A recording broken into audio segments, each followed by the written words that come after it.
Saludos amigos y bienvenidos a este podcast número 67 de Las Cosas Como Son,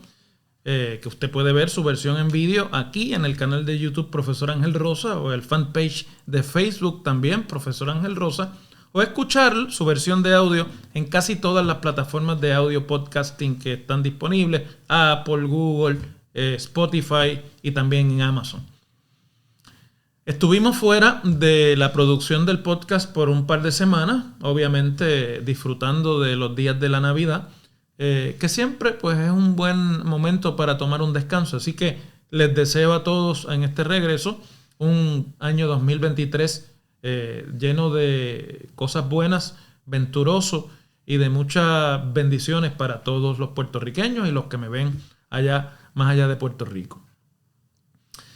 Quiero hoy discutir con ustedes un tema que quizás no está tan ligado al devenir político partidista, aunque en Puerto Rico todo está ligado a la competencia político partidista, pero no a la de los últimos días ni a cómo se perfilan las candidaturas de los diversos partidos para el 2024, sino con problemas que, aunque no lo parezca, son mucho más profundos y de mucho más significado para entender parte de los problemas y de la crisis que vive el Puerto Rico actual.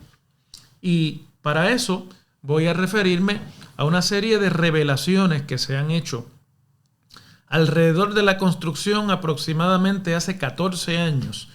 de un puente sobre el lago y el río La Plata en jurisdicción del municipio de Naranjito. El embalse La Plata es uno de los dos embalses que suplen de agua potable a la zona metropolitana de San Juan, y además el río La Plata, que discurre desde las montañas de Comerío y muchos dicen que desde Calley hasta su desembocadura en Toabaja, es el río más caudaloso de los que existen en Puerto Rico y por eso es un cuerpo de agua principal. Y sobre ese río y en el comienzo, donde comienza propiamente el embalse, se construyó hacia la primera década de este siglo un puente estilo atirantado, de estos que su estructura de apoyo está fundamentada en unos cables de tensión y que en otras partes del mundo son piezas arquitectónicas importantes que definen la fisonomía de algunas ciudades en el mundo entero, el más famoso de los cuales es el famoso Golden Gate de la ciudad de San Francisco, que cruza la bahía de San Francisco y que se construyó en los años 30 porque por su longitud, la única tecnología que podía utilizarse para que el puente no se volviera a caer, como había ocurrido, era esta del atirantamiento a través de cables de tensión. Existen en otras partes del mundo, en América Latina, en Europa, en Portugal, sobre todo. Y en Puerto Rico se intentó duplicar o imitar esa estructura para este puente que traía un beneficio a una de las zonas montañosas más aledañas o más cercanas a la ciudad de San Juan y a la zona metropolitana de San Juan. Esa zona en la que ubican los municipios de Comerío, Naranjito, Corozal y Barranquitas es una zona propiamente rural y montañosa, pero bien próxima, porque Puerto Rico es una isla muy pequeña, a la zona metropolitana de San Juan. Ahí toda la vida hubo muchos problemas de acceso porque la vieja carretera que da acceso a esa zona, la Puerto Rico 167, pues era una construcción del siglo XX en las faldas de una de las zonas más escarpadas y montañosas del país, y por lo tanto esa geografía limitaba las posibilidades de construir ahí una carretera de mayores proporciones. En la medida en la que la zona metropolitana se fue poblando, en la medida en la que la zona metropolitana fue creciendo, especialmente el municipio de Bayamón y el municipio de Toabaja, en la medida en la que las personas de esa área montañosa tenían que viajar o tienen que viajar hasta San Juan para poder trabajar o para dedicarse a otra cosa que no sea la agricultura, en esa misma medida la vieja carretera se quedó pequeña. Y a principios del siglo XXI se decidió entonces hacer un nuevo acceso que utilizara este nuevo puente como su punto focal y que realmente recorta en más de media hora o 40 minutos el acceso a esa zona. El problema fue que desde el principio hubo problemas de financiamiento y problemas de construcción y de diseño. Y que un puente que comenzó a construirse en el año 2002 y debió haber estado construido en o antes del año 2004, en realidad se tardó hasta el año 2008 para su construcción, entre otras cosas por la dificultad de la nueva tecnología que se estaba utilizando para el puente, nueva con respecto de las construcciones en Puerto Rico. Y porque además el estilo de puente que se decidió construir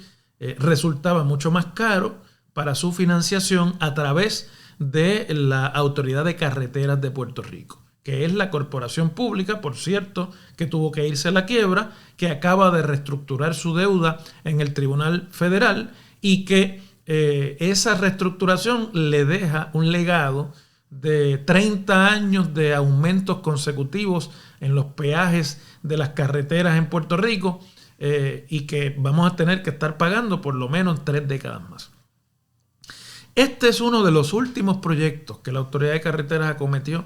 antes de su quiebra, antes de que fuera fiscalmente inviable que Carreteras pudiera seguir construyendo accesos viales en Puerto Rico. Y en gran medida, proyectos como este, que se disparaban en su costo, que se disparaban en su dificultad de construcción y que lo que se estimaba terminaba siendo mucho más, mejor dicho, lo que costaba que lo que se había estimado a la hora de la construcción, pues ciertamente contribuyó a poner en aprietos la viabilidad fiscal de la Autoridad de Carreteras y como corporación pública dentro ya del ambiente en general de problemas fiscales que enfrenta el gobierno de Puerto Rico completo y que lo llevó a la aprobación de la ley promesa y el establecimiento de una junta de control fiscal para las finanzas del país. Entonces, el puente tiene 703 metros de longitud, es relativamente corto y está sostenido por 2 torres en forma de diamante, 2 torres de hormigón en forma de diamante con 2 cumbleras hacia la parte superior y lo mismo en la parte inferior que da hacia el río y 96 cables en forma de abanico que crean la estructura de apoyo. Fue construido a un costo entre el año 2004 y el año 2008 de 31 millones de dólares.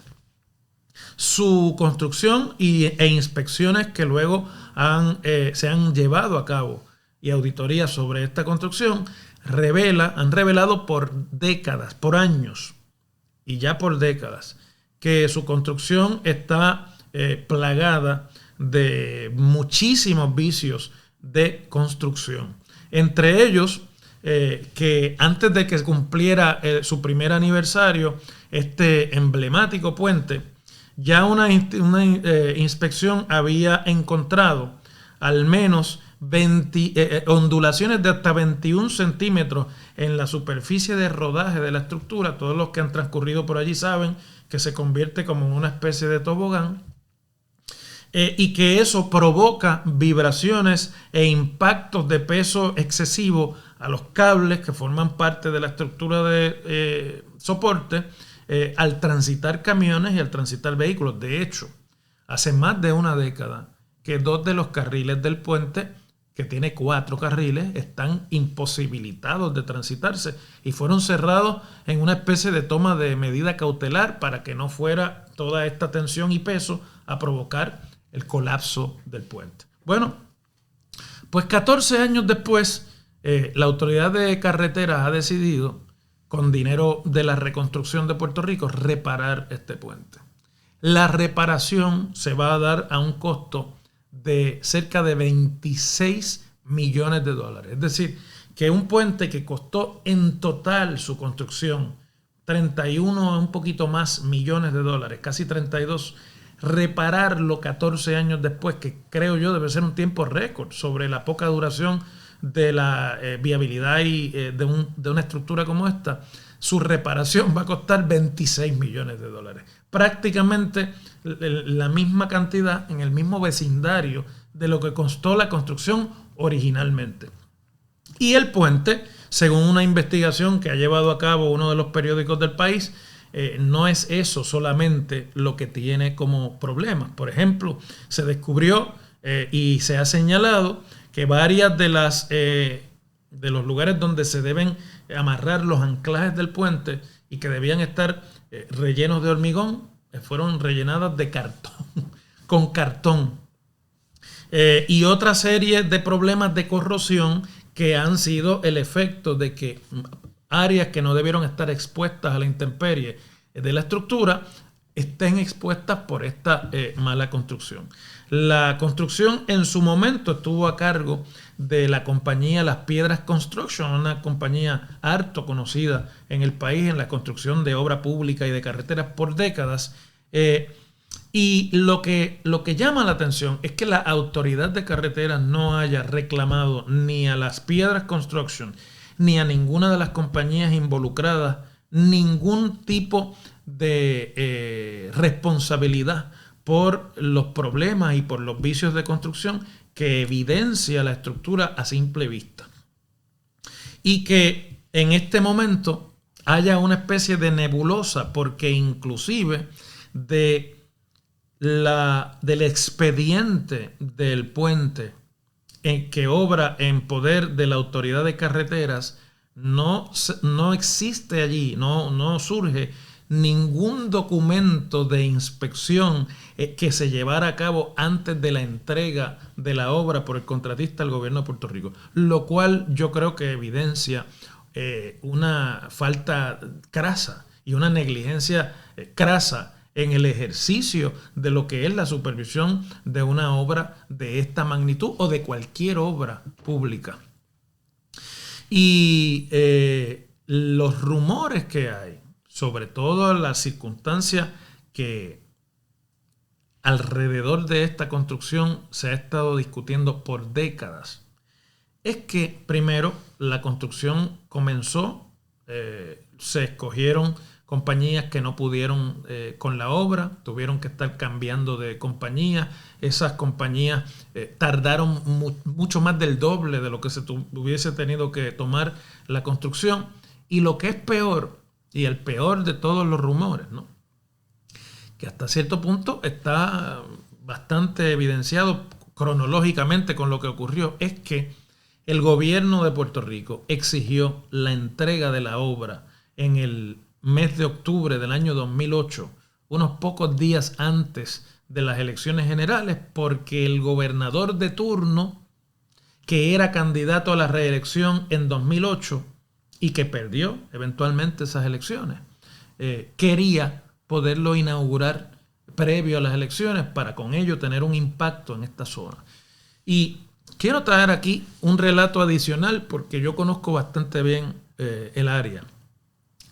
Es más triste todavía, porque muy cerca de este puente, si usted continúa la carretera hacia las montañas, pero muy cerca, inclusive antes de llegar al pueblo de Naranjito, existe allí otro adefesio abandonado, que es también un ejemplo del mismo tipo de negligencia, de mala planificación y de mal gobierno, que se intentó como un nuevo coliseo deportivo para el municipio de Naranjito y que por fallas en el diseño, por fallas en la financiación y por elevados costos de la obra, fue abandonado y allí está, para lo cual se emitió deuda pública en Puerto Rico. Creo que fue la Autoridad de Financiamiento de la Infraestructura quien la emitió, y allí está ese adefesio sin demoler. Hace décadas ya que su construcción se detuvo y que nunca concluyó, y que se convierte en el mismo municipio y a pocos metros de este